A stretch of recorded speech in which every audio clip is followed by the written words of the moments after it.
المصطفى أما بعد أعوذ بالله من الشيطان الرجيم بسم الله الرحمن الرحيم اليوم أكملت لكم دينكم وأتممت عليكم نعمتي ورضيت لكم الإسلام دينا وقال النبي صلى الله عليه وسلم طلب العلم فريضة على كل مسلم أو كما قال عليه الصلاة والتسليم وقال الله تعالى في كلامه المجيد وفي الفرقانه الحميد يا أيها الذين آمنوا صلوا عليه وسلموا تسليما اللهم صل على سيدنا وعلى علي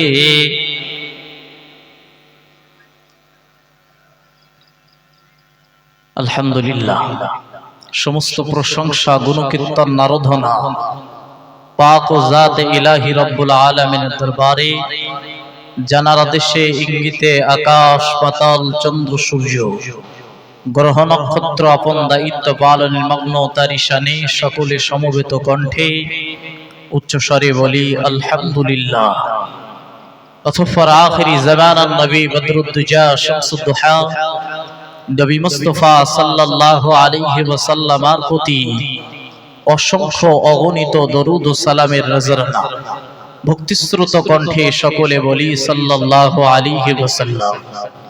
আলোকোজ্জ্বল সুসজ্জিত মজলিসের আজ মহামান্য সম্মানীয় সঞ্চালক সাহেব বিশেষত এই মাদ্রাসার ডাইরেক্টর সাহেব হযরত মাওলানা মুফতি রজব আলী সাহেব, সম্মুখে বসে থাকা দিনদারদি আল্লাহওয়ালা ভাই ও বাবাজিরা, যারা যেখান থেকে আমি অধম গুনাহগারের আওয়াজ শুনছেন, কণ্ঠের আওয়াজ শুনছেন, সকলের প্রতি ভক্তি ভালোবাসা শ্রদ্ধা রেখে কোরআন সুন্নাহর আলোকে কিছু কথা বলবার নিয়ত করছি। বাকি আল্লাহর মুবারক মসজিদ, আপনারা দোয়া করতে থাকুন আল্লাহ তাআলা যেন অল্প সময়ের ভিতরে আপনাদের মাঝে সাজানো গোছানো কিছু কথা পেশ করতে পারি। বলুন আল্লাহুম্মা আমিন। আমি আমার বক্তব্য শুরুতে কোরআন শরীফের একটি আয়াত আপনাদের মাঝে তেলাওয়াত করেছি। বিশ্বনবীর জবানে বর্ণিত অসংখ্য অগণিত হাদিসের টুকরা হইতে ছোট্ট একটি হাদিসের টুকরা আপনাদের মাঝে পেশ করেছি। তারই উপরে ভিত্তি রেখে দুইটি কথা আলোচনা করছি। প্যারা নবী মুহাম্মদুর রাসূলুল্লাহ সাল্লাল্লাহু আলাইহি ওয়াসাল্লাম তার পাক জবানে বলেছেন, পৃথিবীর মাঝে প্রত্যেকটা নরনারীর জন্য ইসলামী শিক্ষা করাটা হলো আবশ্যক। চিল্লে বলুন না সুবহানাল্লাহ। কারণ পৃথিবীতে যত শিক্ষা রয়েছে সব শিক্ষা আর সব শিক্ষার ঊর্ধ্বে ইসলামী শিক্ষা। আরেকবার মন খুলে বলুন না সুবহানাল্লাহ। আপনি যে শিক্ষাই শিখবেন না কেন, ওই শিক্ষাটা হার মানবে ইসলামী শিক্ষার কাছে। আরো একবার বলুন আলহামদুলিল্লাহ। এই ইসলামী শিক্ষা শিখলে অনেক প্রকারের ফজিলত, তার ভিতরে একটা দুটো আপনার কাছে আলোচনা করছি। প্রাথমিক অবস্থায় আমরা যদি ইসলামী শিক্ষা শিখি তাহলে আমাদের একটা উপকার হবে, সেটা প্রাথমিক অবস্থায় আমরা ইহলৌকিক তথা এই জগতে আমরা আমাদের জীবনটা, আমাদের সোনালী রূপালী জীবনটা আমরা সুন্দরভাবে অতিবাহিত করতে সক্ষম হব। 2 নম্বর উপকার হলো, আমরা যদি ইসলামী শিক্ষা শিখি তাহলে সঠিকভাবে রবকে খুঁজে পেতে আমাদের সহজ হবে। চিল্লে বলুন না সুবহানাল্লাহ। ইতিপূর্বে অনেক ওয়াইজিনের মধ্য দিয়ে আপনারা শুনেছেন ইসলামী শিক্ষার গুরুত্ব, এবং কেউ কেউ আলোচনা করেছেন যে মাদ্রাসার ছাত্রী যারা হবে তারা দ্বীনের জ্ঞান অন্বেষণ করার পরে এরা যখন অন্যের ঘরে বধূ হিসাবে যাবে তখন এদের ভিতরে প্রাধান্য পাবে দ্বীনদারিতা, এদের ভিতরে প্রাধান্য পাবে রবের খুশি এবং রবকে সন্তুষ্ট করার সব প্রকারের নিয়ম নীতি নিজের জীবনে বাস্তবে রূপান্তরিত করবে। ঠিক বলছি না ভুল বলছি?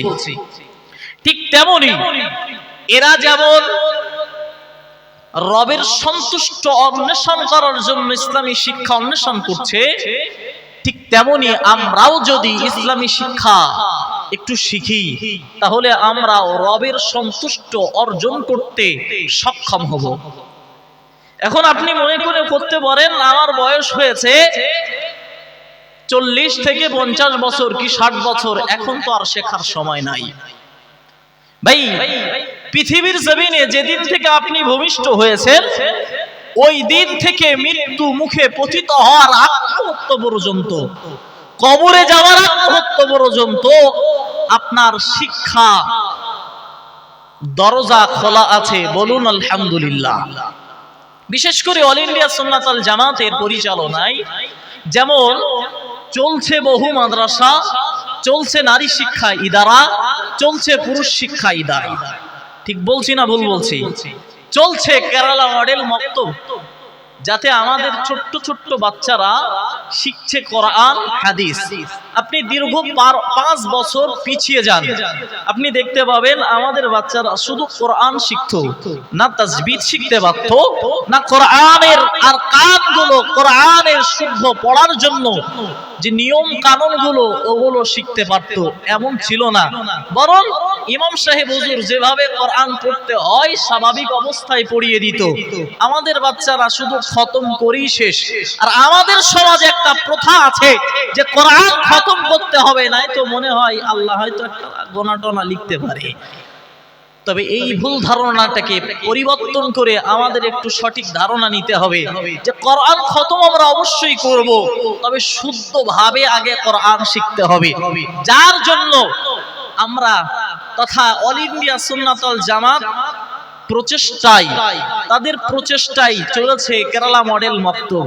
এবং আপনারা জানেন যে কেরালা মডেল মক্তবে কিছু নিয়ম আছে, কিছু সময় নির্ধারণ আছে, যে সময়গুলো এই যাদের 40-50 বছর বয়স এরাও ইসলামী শিক্ষার সুশীতল ছায়ায় আসতে পারে। চিল্লে বলুন না সুবহানাল্লাহ। ভাই, আপনি অবাক হয়ে যাবেন, যারা ইসলামী শিক্ষার সুশীতল ছায়ায় আসবে তাদের জীবনটা পরিবর্তন হয়ে যাবে, তাদের জীবনটা আলোকোজ্জ্বল হয়ে যাবে। আপনি দৃষ্টান্ত নেন নবী মুসা আলাইহিস সালাতু ওয়াস সালামের জামানার এক ঘটনা ঐতিহাসিকগণ বর্ণনা করেছেন। একজন রাজা বাদশা, তার ওই রাজ দরবারে একজন জাদুকর ছিল, যে জাদুকর ওই রাজ দরবারের মানুষদেরকে জাদুবিদ্যা দেখিয়ে আনন্দ দিত এবং আনন্দ উপভোগ করাতো। এই রাজা মশাই কাছে এক তারিখে জাদুকর বলল যে আমি, আমার বয়স অত্যন্ত সংকীর্ণ হয়ে আসতে চলেছে, আমি বার্ধক্যের উপনীত হয়ে পড়েছি। এমন অবস্থায় আপনার এই শহর থেকে, আপনার এলাকা থেকে একজন ছেলে, একজন বালক আমাকে চুজ করে দেন, যাকে আমি এই শিক্ষাটা দিতে পারবো, এই জাদুবিদ্যাটা শিক্ষা দিতে পারবো, আর যে আমার ইন্তেকালের পরে রাজদরবারে জাদুবিদ্যা দেখিয়ে আপনাদেরকে আনন্দ দিয়ে থাকবে। রাজামশাই শুনবার সাথে সাথে এলাকায় ছড়িয়ে দিল খবরটা। দেওয়ার পরে দেখতে পাওয়া গেল একজন সুদক্ষ পুরুষকে নির্বাচন করা হলো, যাকে জাদুবিদ্যা শেখানো হবে।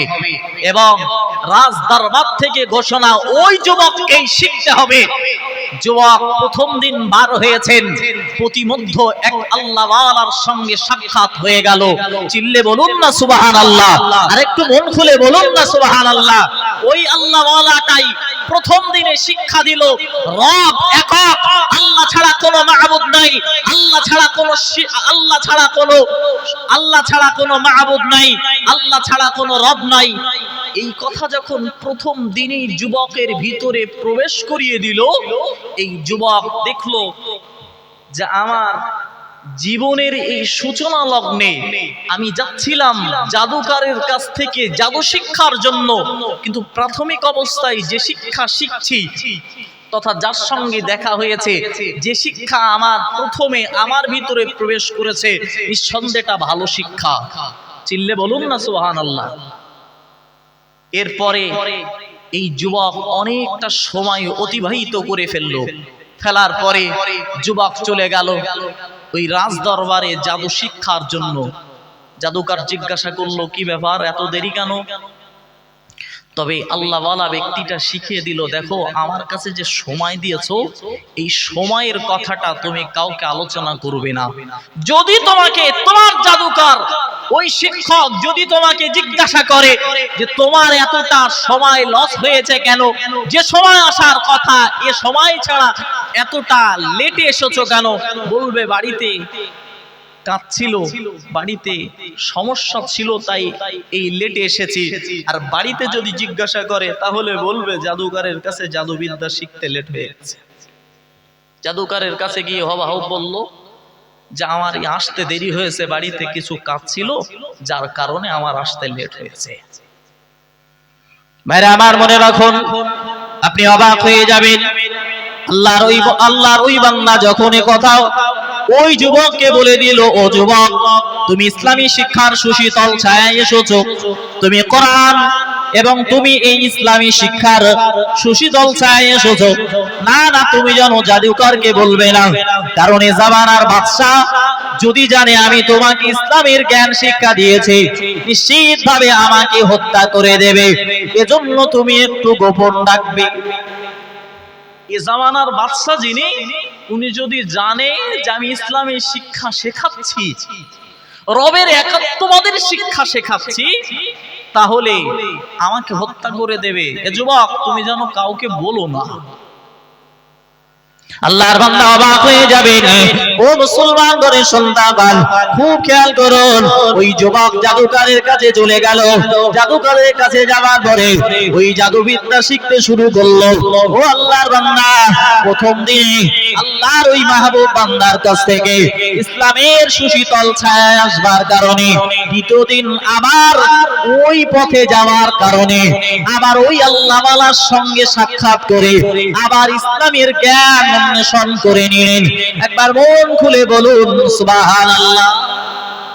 দ্বিতীয় দিন ওই জাদুকরের কাছে যাওয়ার আগে আবার আল্লাহওয়ালার সঙ্গে দেখা। এরপরে অনেক সময় অতিবাহিত করে চলে গেলেন জাদুকরের কাছে।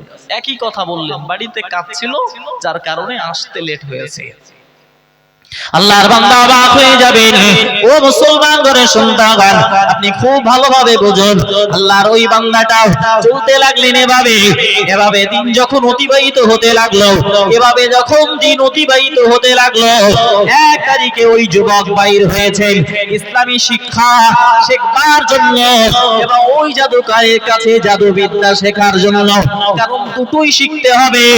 একদিকে তার প্রাণে গেঁথে গেছে ইসলামী শিক্ষা, অপরদিকে রাজার আদেশ হলো জাদুবিদ্যা শেখা।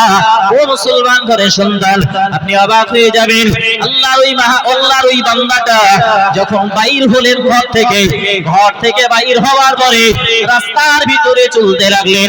এক পর্যায়ে দেখতে পেল রাস্তার উপরে অনেক মানুষ ভিড় করে রয়েছে, অনেক মানুষ জমা হয়ে রয়েছে। আল্লাহর ওই বান্দা তথা ওই যুবক কাছাকাছি হয়ে দেখলেন একটা বড় দানব রাস্তার উপরে আটক করে রয়েছে, যার কারণে কোনো মানুষ রাস্তা পারাপার হতে পারছে না। বড় একটা প্রাণী ওই রাস্তার উপরে এমন ভাবে আছে যার কারণে মানুষগণ ওখান থেকে আর পারাপার হতে পারছে না। যুবক কিছু সময় অপেক্ষা করলেন, করার পরে মাথার ভিতরে আসলো যে আমি তো দুটো শিক্ষা শিখছি, একটা জাদুকরের শিক্ষা শিখছি আর একটা ইসলামী শিক্ষা শিখছি। আজকে আমি একটু পরীক্ষা করব কোন শিক্ষাটা গুরুত্বপূর্ণ। চিল্লে বলুন না সুবহানাল্লাহ, আর একটু মন খুলে বলুন না সুবহানাল্লাহ।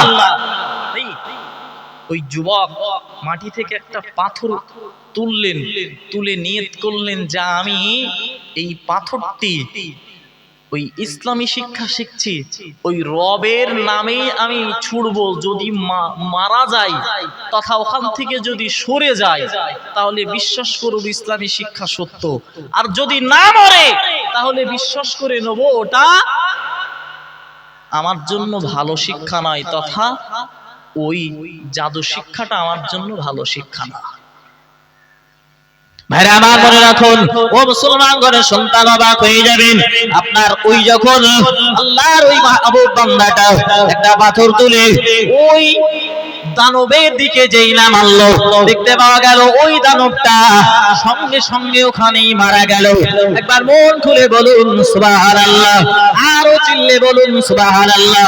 আল্লাহর ওই বান্দা যুবকের ভিতরে একেবারে তার ভিতরে যেন এসে গেল, না পৃথিবী জমিনে আমি যে শিক্ষাটা শিখবার জন্য চলেছিলাম, না ও শিক্ষাটা আমার জন্য বৈধ নয়, কারণ ইসলামী শিক্ষা, যে শিক্ষাটা আলেম শিখিয়েছে, যে শিক্ষাটা আল্লাহওয়ালা ব্যক্তি শিখিয়েছে, ওটাই তো আমার জন্য প্রয়োজন।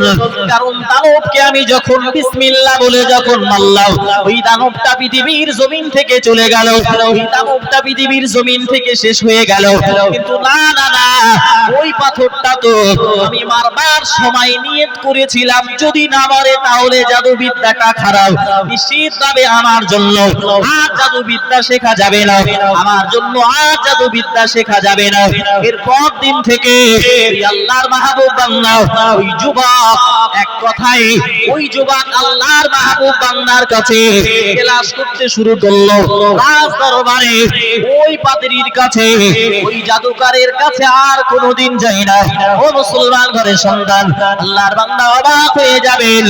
আল্লাহর এই মাহবুব বান্দাটা এক তারিখে যুবককে বলল, ও যুবক, তুমি আল্লাহর অনেক বড় মাহবুব বান্দা হয়ে গেছো, তুমি আল্লাহর অনেক বড় মাহবুব বান্দা হয়ে গেছো, কারণ তোমার কথায়, তোমার নিয়তের উপরে আল্লাহ রাব্বুল আলামিন একটা দানবকে পৃথিবীর জমিন থেকে মেরে ফেলেছেন, অতএব তুমি অনেক বড় হয়ে গেলে। না, খবরদার, আমি যে তোমাকে ইসলামের জ্ঞান শিক্ষা দিয়েছি এটা যেন তুমি কাউকে বর্ণনা করবে না, এটা যেন তুমি কাউকে বর্ণনা করবে না, বর্ণনা করলেই আমি বিপদে পড়ে যাব। আল্লাহর মাহবুব বান্দার কথা শুনে যুবক রীতিমতন একদিনের তরেও আর কাউকে বলছেন না। তবে আল্লাহর এই বান্দা তথা যুবকের ভিতরে আল্লাহ কিছু কেরামতি দিল, যে কেরামতি তার দ্বারা প্রস্ফুটিত হতে শুরু হলো। সেটা কি? যারা অন্ধ ব্যক্তি তাদের চোখের উপরে হাত বুলিয়ে দিতে দেরি হয়, কিন্তু চোখ ভালো হতে দেরি হয় না। চিল্লে বলুন সুবহানাল্লাহ। যারা জন্মগতভাবে অন্ধ তাদের চোখের উপরে হাত বুলিয়ে দিতে দেরি হয়, কিন্তু এই যুবক হাত যেই বুলিয়ে দেয় সঙ্গে সঙ্গে চোখ ফিরে পেতে দেরি হয় না। মহব্বত করে বলুন না সুবহানাল্লাহ। এই সংবাদ পৌঁছাতে পৌঁছাতে রাজ দরবার পর্যন্ত পৌঁছে গেল।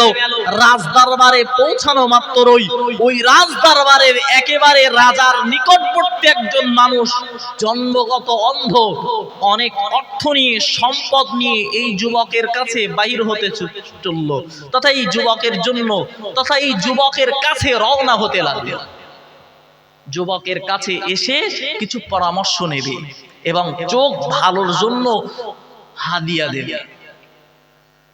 রাজদরবার থেকে আসবার পরে যুবক দেরি করলেন না, এই আল্লাহর বান্দা তথা এই যুবকের কাছে অর্থগুলো সব দিতে লাগলেন।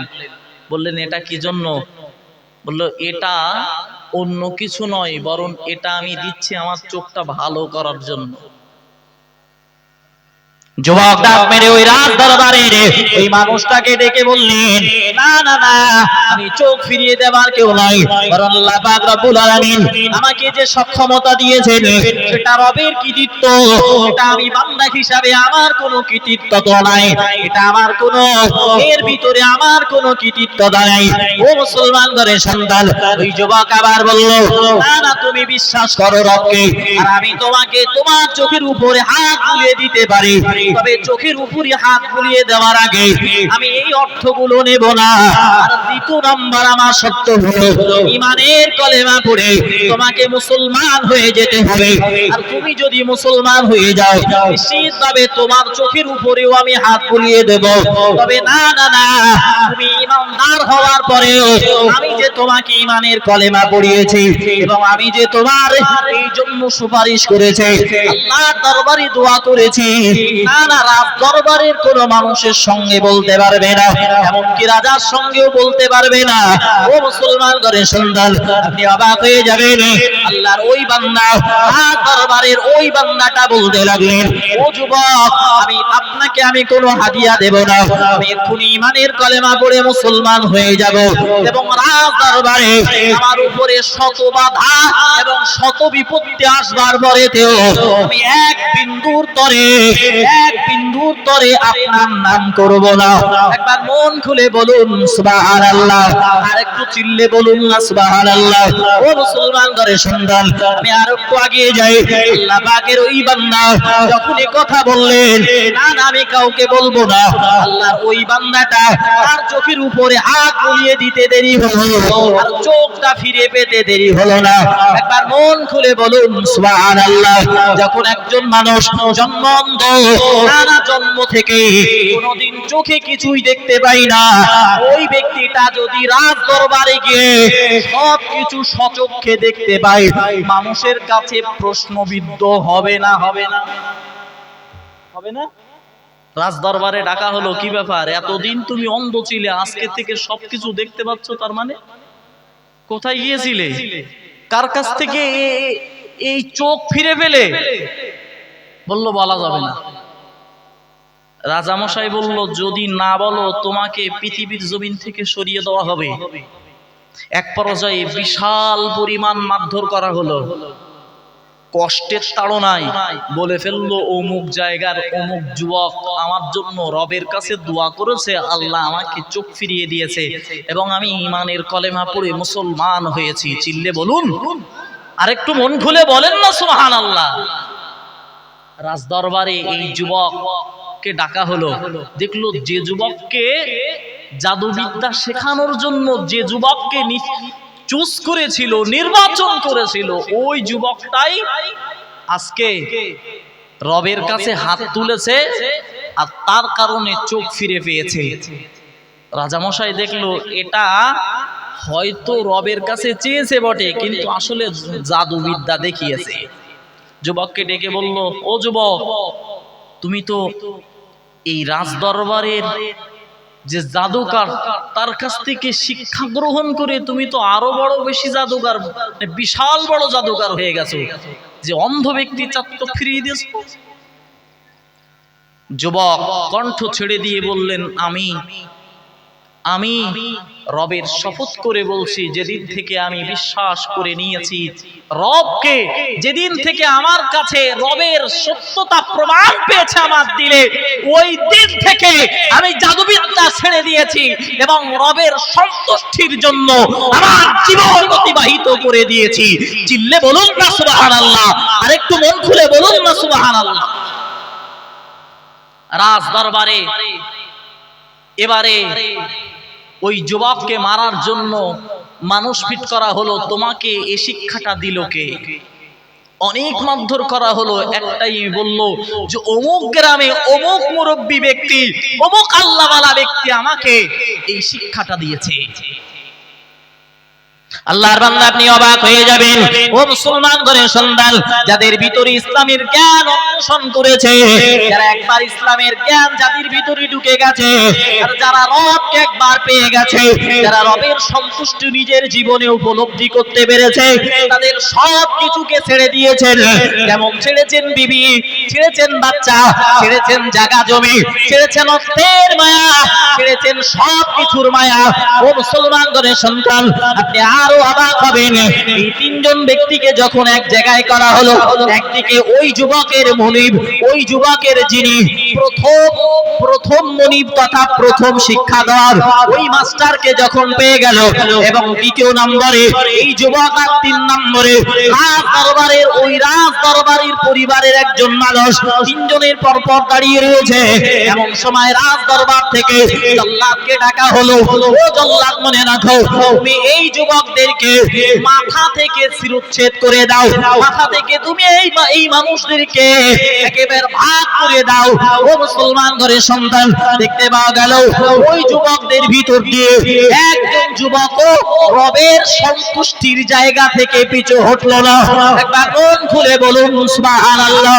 রাজা মশাই আবার প্রস্তাব ছেড়ে দিলেন, তোমাদেরকে আমি এটাই প্রস্তাব দিচ্ছি, তোমরা যদি রবের কৃতিত্ব তথা রবকে ছেড়ে দিয়ে তোমরা যদি আমাকে রব বলে মেনে নাও, আমাকে যদি প্রভু বলে মেনে নাও, নিশ্চিতভাবে আমি তোমাদেরকে বলছি, না না, তোমাদেরকে হত্যা করা হবে না, তোমাদেরকে শেষ করা হবে না। ও মুসলমান ঘরের সন্তান, আপনি আরো অবাক হবেন, দেখতে পাওয়া গেল ওই তিনজন যুবকের ভিতর দিয়ে কোন মানুষ বলল না যে না না না, আমি রবকে ভুলে গেলাম, আমি রবকে ছেড়ে দিলাম, আর রাজা মশাই তোমাকে আমি মেনে নিলাম, এটা কেউ বলল না।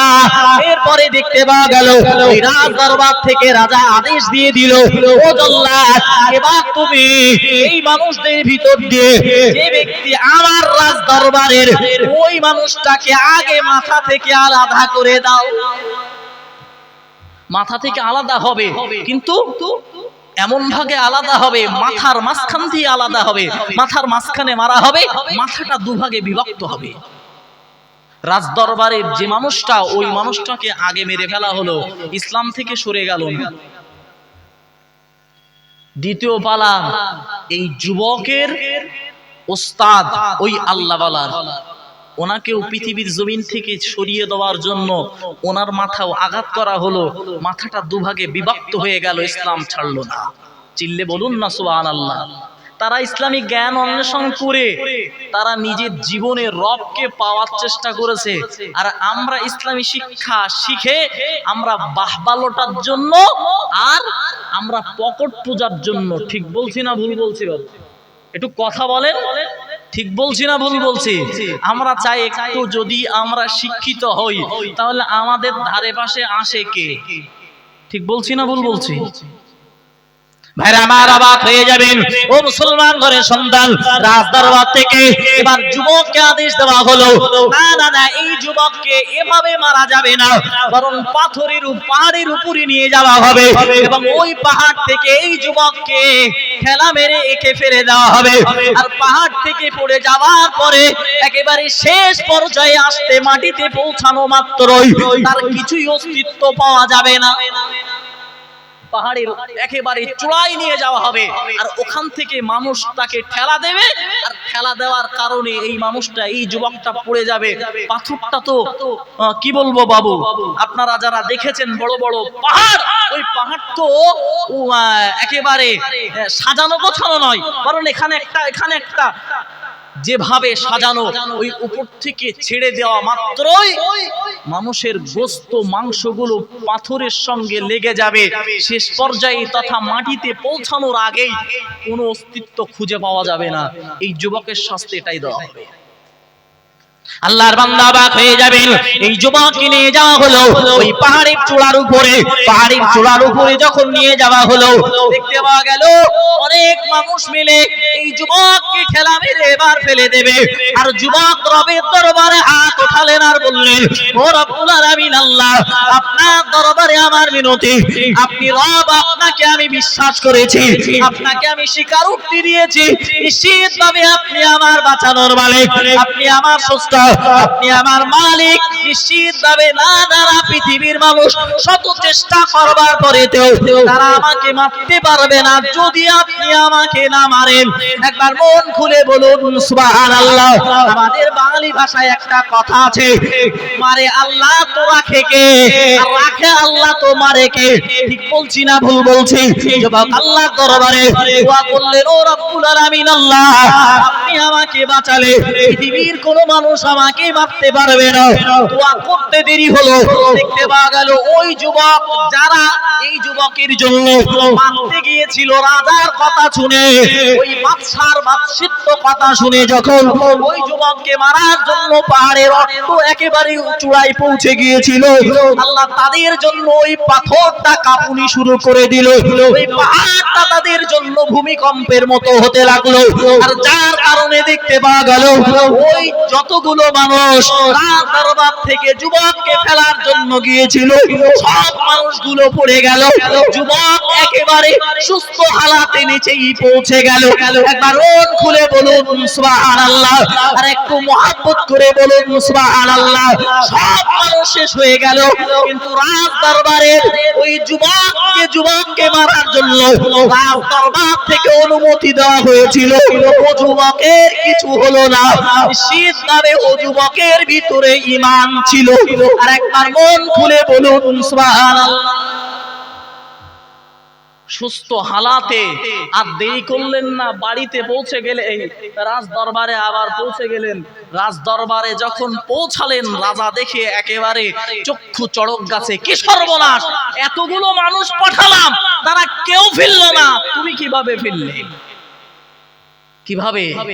রাজা আরো রেগে গড়গড় করতে লাগলো, আরো রেগে একেবারে ফুলে ফেঁপে উঠলো।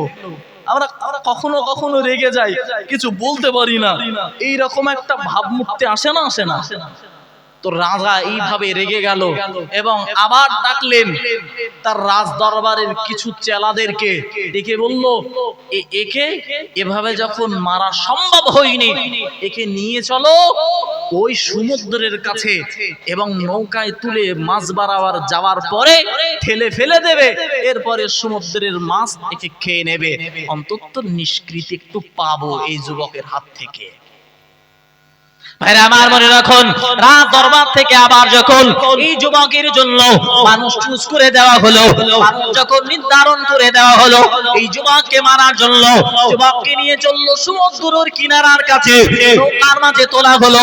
অনেক যুবক উঠলো ওই যুবকের সঙ্গে, কথা আল্লাহ ওয়ালা এই যুবকের সঙ্গে রাজ দরবারে অনেক যুবক উঠলো। উঠবার পরেতে দেখতে পাওয়া গেল সমুদ্রের মাছ পরিবার চলে গেল। এরপরে যুবককে যেই ফেলতে যাবে, যুবক আবার আল্লাহ দরবারে ডাক মেরে বললেন, রব্বুল আলামিন আল্লাহ, আমি তোমাকে বিশ্বাস করেছি, আমি তোমার উপরই ঈমান এনেছি, আমি তোমার উপরই যখন সত্যায়ন করেছি, নিশ্চিতভাবে তুমি আমার বাঁচানোর মানে পৃথিবীর জমিনে কেউ আমাকে মারতে পারবে না। ও রব্বুল আলামিন আল্লাহ, আপনি যদি আমাকে বাঁচান, নিশ্চিতভাবে আমাকে কেউ মারতে পারবে না, কারণ আপনি আমাকে সহযোগিতা করুন। আল্লাহ দরবারে যুবকের দোয়া করতে দেরি হলো, কিন্তু দেখতে পাওয়া গেল ওই নৌকাটা কাঁপুনি শুরু হয়ে গেল, ওই নৌকার মাঝে যেন ভূমিকম্প শুরু হয়ে গেল, যার কারণে ওই নৌকার মাঝে রাজ দরবারের যত মানুষ ছিল সব মানুষগুলো অতল তলদেশে ভেসে চলে গেল। আর যুবক সহি সালামতে আবার কিনারায় পৌঁছে গেল। একবার মন খুলে বলুন সুবহানাল্লাহ, আর একটু মন খুলে বলুন সুবহানাল্লাহ। রাখে আল্লাহ, মারে কে? আর মারে আল্লাহ তো রাখে কে? যুবক রবকে বিশ্বাস করেছে। আজও যদি পৃথিবীর জমিনে আমাদের কোন শক্তি আমাদেরকে দমন করতে চাই, নিশ্চিতভাবে রবকে একত্ববাদ স্বীকার দিয়ে তথা রবকে এক বলে জেনে বিশ্বনবী আমার নবী এই কথা বিশ্বাস করে যদি ওই বুলেটের সামনে দাঁড়ানো হয়, এরপরেও যদি আপনি আপনার জন্য রব রেখে দেয় হায়াত, নিশ্চিতভাবে আপনাকে কেউ মারতে পারবে না। আর যদি মৌত ওই বুলেটে রাখে, আপনি সোজাসুজি জান্নাত দেখবেন। চিল্লে বলুন।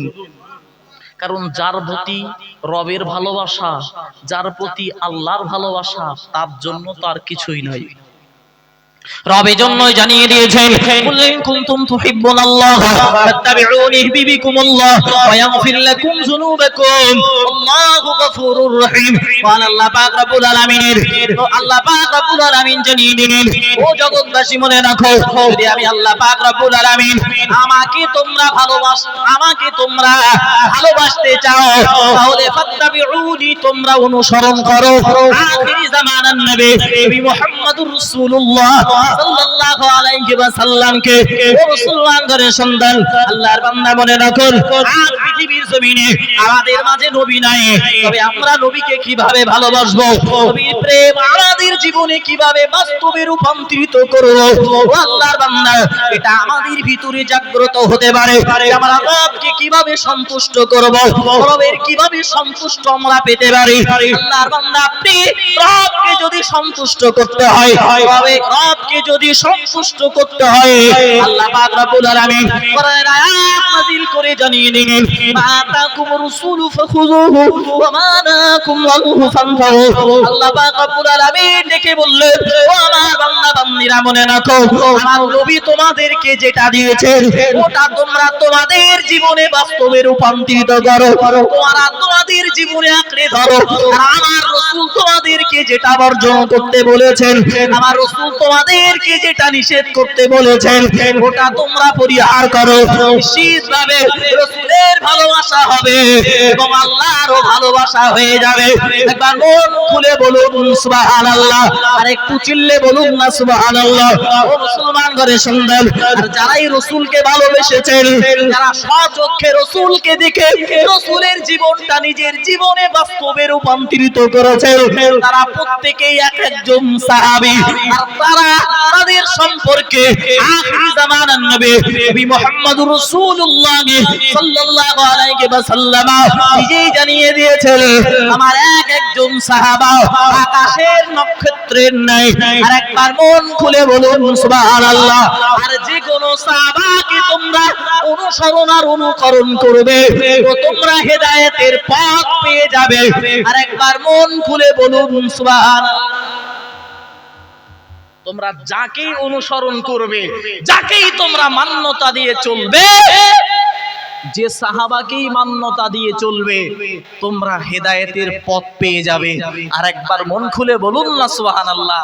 ভাই, আমার বক্তব্য হলো, এই যুবক রাজ দরবারে আবার যখন সহি সালামাতে এসে গেল, রাজ দরবারের রাজামশাই রেগে গড়গড় করতে লাগলো আর বলতে লাগলো, তোমাকে কে বাঁচাচ্ছে, তোমাকে বাঁচাচ্ছে কে? যুবক বলল, আমার বাঁচানোর মালিক হলো রব। চিল্লে বলুন না সুবহানাল্লাহ। এই 1 তারিখে নবী মুহাম্মদুর রাসূলুল্লাহ সাল্লাল্লাহু আলাইহি ওয়াসাল্লাম কোন এক জায়গা থেকে ফিরছিলেন।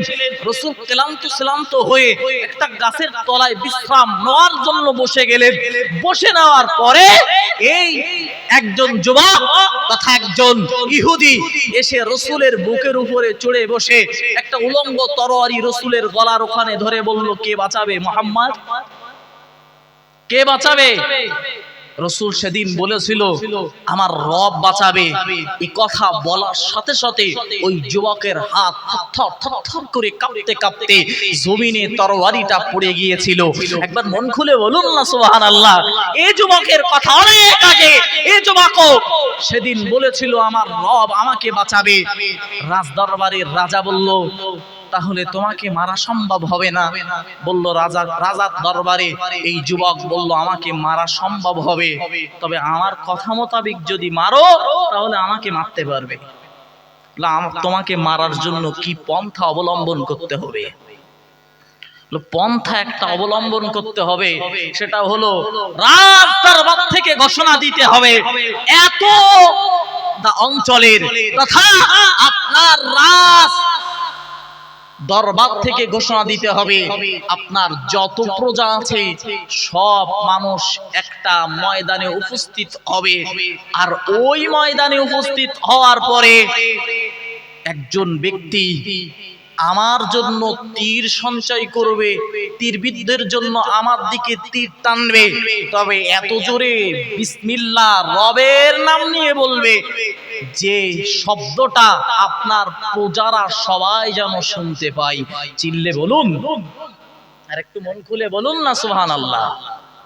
রাজা দেখলো একে মারা যদি না যায় তাহলে অনেক মানুষ ইমানের কলেমা পড়ে নেবে, রাজ দরবারের রাজার আর অস্তিত্ব থাকবে না। দেখতে পাওয়া গেছে ফেরাউন তার অস্তিত্ব শেষ হয়েছে। যে ফেরাউনের কাছেই মানুষ হয়েছিলেন নবী মুসা আলাইহিস সালাতু ওয়াস সালাম, ওই মুসা আলাইহিস সালামের কারণেই একদিন ফেরাউন নিষ্ক্রিয় হয়ে গিয়েছিল, শেষ হয়ে গিয়েছিল। ঠিক বলছি না ভুল বলছি? তো রাজা দেখলো এ যুবক যদি থাকে তাহলে শত শত শত শত মানুষ ইসলামের সুশীতল ছায়ায় চলে আসবে। চিল্লে বলুন না সুবহানাল্লাহ। এটাও রাজার ধারণা। রাজা দেখলো এর কথাটা শুনি, এই যুবকের কথা শুনি, প্রজাদের দাওয়াত দিলেন, দিয়ে একটা ময়দানে উপস্থিত করলেন। উপস্থিত করবার পরেতে এই যুবক যে কথাগুলো বলেছিল যে রবের নাম নিয়ে আমাকে মারতে হবে, তীরবিদ্ধ করতে হবে, দেখতে পাওয়া গেল রবের নাম নিয়ে যখন তীরবিদ্ধ করতে গেল ওই প্রজারা বিশ্বাস করে ফেললো এই মানুষটাকে পাহাড়ের চূড়ায় নিয়ে যাওয়া হলো, ওখান থেকে খেলে মারতে পারলো না, সমুদ্র নিয়ে গেল এই যুবককে, সমুদ্রের মাঝখানে ফেলে মারতে পারলো না। নিশ্চিতভাবে এই যুবককে যখন রবের নামে মারা হচ্ছে, রবের নামকরণে যখন মারা হচ্ছে, নাই তো যুবক মরছে না, নিশ্চিতভাবে রবই সত্য, বাদশা মিথ্যা। চিল্লে বলুন না সুবহানাল্লাহ। আসলে যুবকের উদ্দেশ্য ছিল কলেমার দাওয়াত পৌঁছে দেওয়া। ও মুসলমান ঘরের সন্তান, আমার বক্তব্যের আজ বিষয় হলো, আজও যদি আমাদের সন্তানদেরকে এই ছোট্টবেলা থেকে আলাদা মডেল বক্তব্যে যদি ইসলামের সুশীতল ছায়ায় আমরা আশ্রয় দিতে পারি, তাদেরকে যদি ইসলামের সুশীতল ছায়ায় রেখে আমরা যদি তাদের পঠন দিতে পারি, এই রকম মাদ্রাসা হাজিদাতুল কুবরা মাদ্রাসার মতো মাদ্রাসা এবং জেবুন্নেসা, এমন ভাবে চিস্তিয়া, জামিয়া রহমানিয়া থেকে শুরু করে যত সংগঠনের মাদ্রাসা রয়েছে, এই সমস্ত মাদ্রাসায় যদি আমাদের সন্তানদেরকে পঠন দিতে পারি, তাদেরকে যদি ইসলামের শিক্ষা দিতে পারি, নিশ্চিতভাবে আমাদের বিশ্বাস এটা থাকবে যে এরা যতই শত্রু দল এদের প্রতি আক্রমণ করুক, এরা সত্য কথাটা উচ্চ কণ্ঠে বলবে ইনশাআল্লাহ। যদি কেউ বলে পর্দা করলে হবে না, এই রিসেন্ট একটা কথা বলছি, আমার মাদ্রাসার একটা বাচ্চা অসুস্থ হয়েছে, আমি বাচ্চাটাকে নিয়ে ডাইরেক্ট হসপিটালে গিয়েছি। এক নার্স বলল এ পর্দা কিসের, পর্দা খুলে ভালো। আমি খুব নম্রতার সঙ্গে বললাম এটা আমাদের সভ্যতা, বললাম সব জানি। তো বললেন তাহলে বারণ করলেন কেন? না আমাদের সিস্টেম। আপনি কোথায় আছে একটু দেখাবেন? একেবারে নিরুত্তর হয়ে গেল। ভাই সবার সামনে যদি আমাদের এই কণ্ঠটা একটু থাকে, নিশ্চিতভাবে তারাও কি হবে, নিরুত্তর হবে ইনশাআল্লাহ। তবে আমাদের কি একটু সচেতন মুসলমান হতে হবে। ওই যখন কেউ গালাগালি দেবেন রসুলের নামে, তখন আমরা একেবারে মাথায় কাপড় বেঁধে রাস্তায় দৌড়াবো, আর তারপরের দিন থেকে আবার নামাজ কাজা করব, পরনিন্দা করব, পরচর্চা করব। ও মুসলমান হলে বলো রসুলের ভালোবাসা যেমন হবে না, তেমন আপনারও সেই শিক্ষা অন্বেষণ করা হবে না।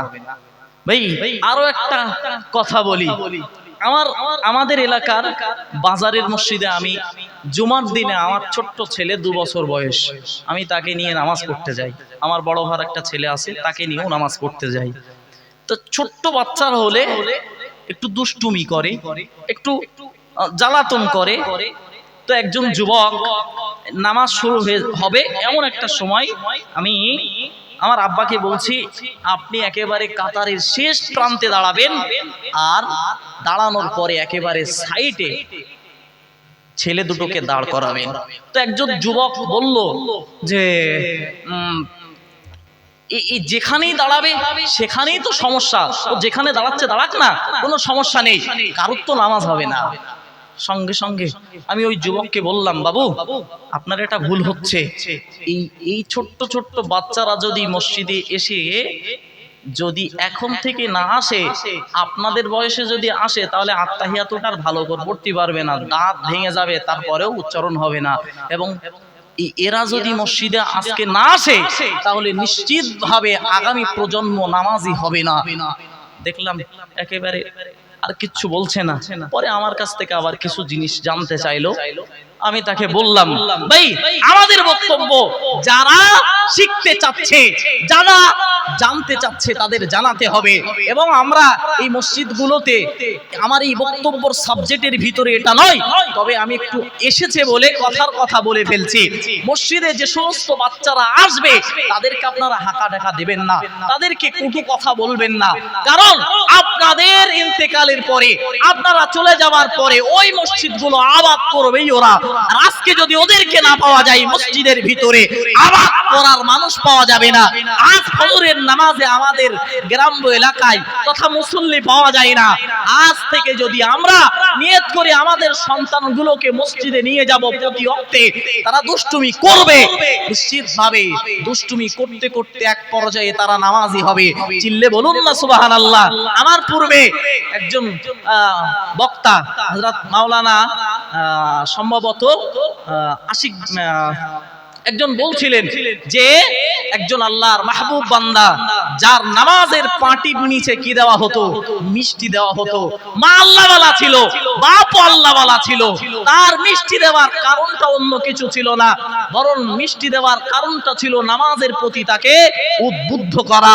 ও মুসলমান ঘরের সন্তান, আজ যদি আমাদের সন্তান সন্ততিকে ইসলামের শিশিতল ছায়ায় আনতে পারি, নিশ্চিতভাবে আমাদের জীবনটা যেমন সার্থকতা হবে, তেমন এরা পরবর্তীতে আমাদের কবরের পাশে এসে অন্তত একটু দোয়া করবে।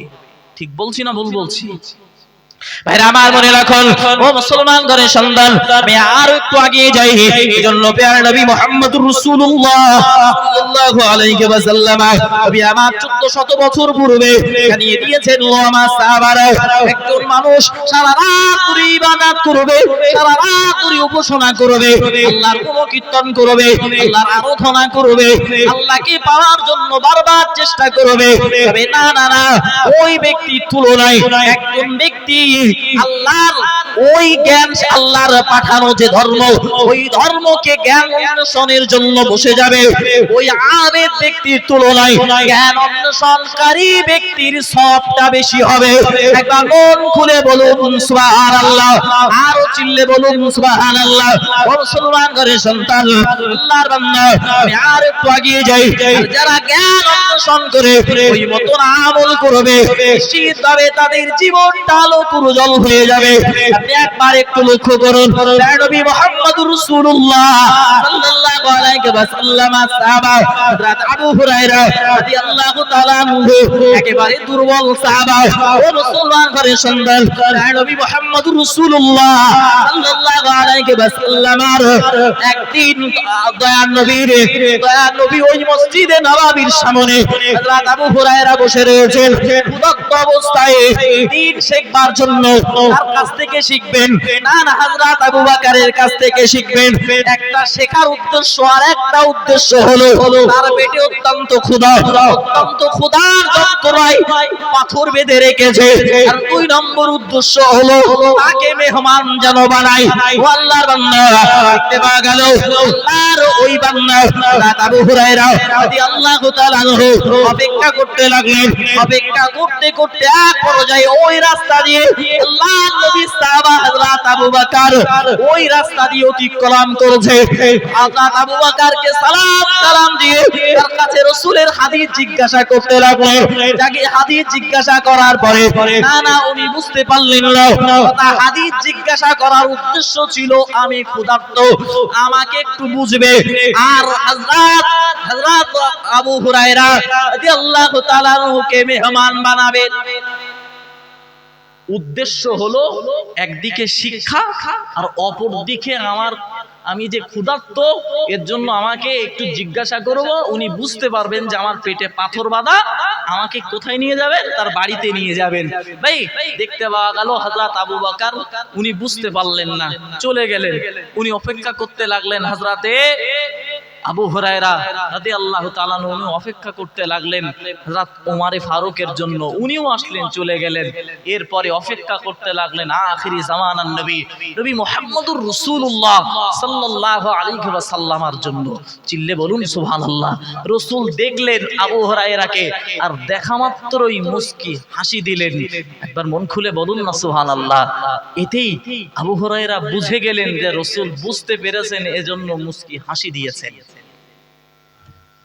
আবু হুরায়রাকে নিয়ে বাড়িতে চললেন, চলে হযরত আয়েশাকে জিজ্ঞাসা করলেন, ও আয়েশা, বাড়িতে কোনো খাবার আছে? রাসূল লের বিবি হযরত আয়েশা বললেন, ইয়া রাসূলুল্লাহ, হাবিবাল্লাহ হুজুর, এক পেয়ালা দুধ হাদিয়া এসেছে।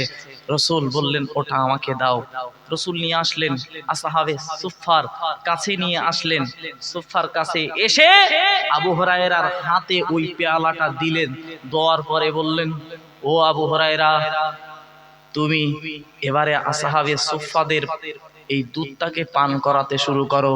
অথচ যেই না রাসূল ওই পেয়ালাটা হাতে দিচ্ছিল আবু হুরায়রার, মনে মনে আবু হুরায়রার হচ্ছিল হয়তো রাসূল আমাকেই খেতে বলবেন ফার্স্টে, কারণ আমি ক্ষুধার্ত এবং আমি রাসূলের সঙ্গে আগে মেহমান হয়েছি, এজন্য আমাকে হয়তো আগে খেতে বলবেন।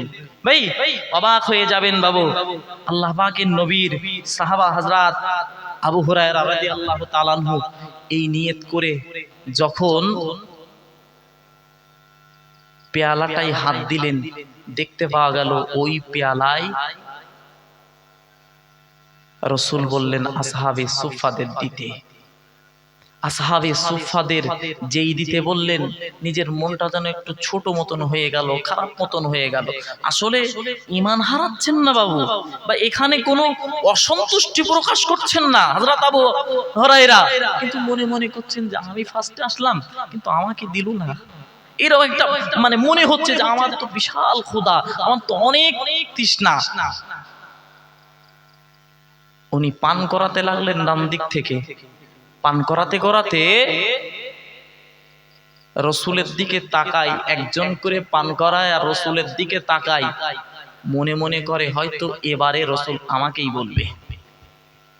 একজন আর পান করায়, আবার রাসূলের দিকে তাকাই, মনে করে এবার আমাকেই বলবে।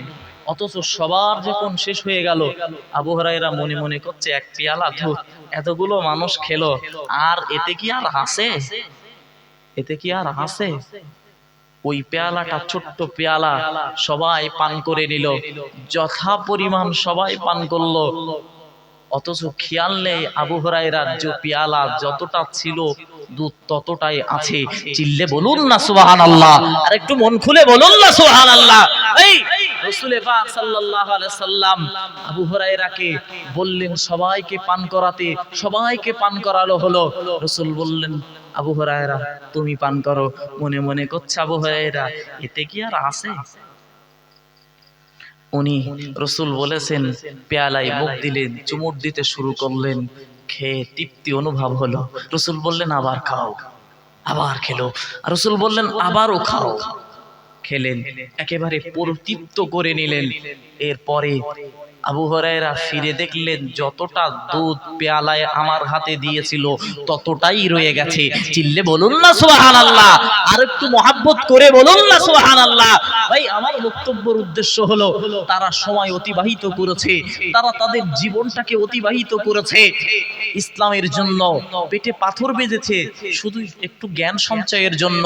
এই আসহাবে সুফফা শুধুমাত্র তারা ওখানে ছিল ইসলামে জ্ঞান অন্বেষণের জন্য। একবার মন খুলে বলেন না সুবহানাল্লাহ, আর একবার মন খুলে বলুন না সুবহানাল্লাহ। ভাই আমার মনে রাখুন, ও আল্লাহর বান্দা, একটু আগিয়ে যাই। এখন প্রিয় নবী মুহাম্মদুর রাসূলুল্লাহ সাল্লাল্লাহু আলাইহি ওয়াসাল্লামকে আমরা ভালোবাসবো কিভাবে? আমি পূর্বেই বলেছি, কোরআন শরীফের মহান আল্লাহ আয়াত নাযিল করে জানিয়েছেন, যদি তোমরা রবকে ভালোবাসতে হয় তাহলে তোমরা আখিরি জামানার নবী মুহাম্মদুর রাসূলুল্লাহ সাল্লাল্লাহু আলাইহি ওয়াসাল্লামকে ভালোবাসো। আল্লাহর বান্দা রাসূলকে কিভাবে ভালোবাসবো ওটাও তো কোরআন বিবরণ দিয়ে দিয়েছে। এখন কোরআনটাকে যদি না আমরা মান্যতা না দিয়ে চলি, নিশ্চিতভাবে মনে রাখতে হবে আমাদের জীবনটা বৃথা হয়ে যাবে। কারণ ও আল্লাহর বান্দা, একবার একটু দয়া করে বলুন না, আমরা পৃথিবীর জমিনে এসেছি, আল্লাহ আমাদের কি উদ্দেশ্যে পাঠিয়েছে? শুধু কি সংসার করার জন্য না ঘর বাঁধার জন্য? আল্লাহ আমাদেরকে পাঠিয়েছেন ইবাদত আর উপাসনার জন্য। একটু তাকবীর দেন, নারে তাকবীর। আর একটু মন খুলে তাকবীর দেন না, নারে তাকবীর। আল্লাহ আমাদেরকে পাঠিয়েছেন কি জন্য? ইবাদত আর উপাসনার জন্য। এই ইবাদত উপাসনা করার জন্য ইসলামী শিক্ষার প্রয়োজন আছে না নাই বাবু? আর ওই শিক্ষাটা দেওয়ার জন্য রাসূল এসেছিলেন 1400, রাসূল এসেছিলেন আজ থেকে প্রায় 14 থেকে 1500 বছর পূর্বে একটা বর্বরতার যুগে। আর রাসূল আসার পূর্বে নবী ইব্রাহিম আলাইহিস সালাতু ওয়াস সালাম আল্লাহর দরবারে দোয়া করেছিলেন, আল্লাহ এই কাবা সংরক্ষণের জন্য এবং পৃথিবীতে এই মানুষদেরকে হেদায়েতের পথ দেখানোর জন্য একজন মানুষকে পাঠান। আল্লাহ পাঠিয়েছিলেন একেবারে শেষ জামানায় নবী মুহাম্মদুর রাসূলুল্লাহ সাল্লাল্লাহু আলাইহি ওয়াসাল্লামকে। একবার মন খুলে বলুন না সুবহানাল্লাহ। ভাই ওই কোরআন আমাদের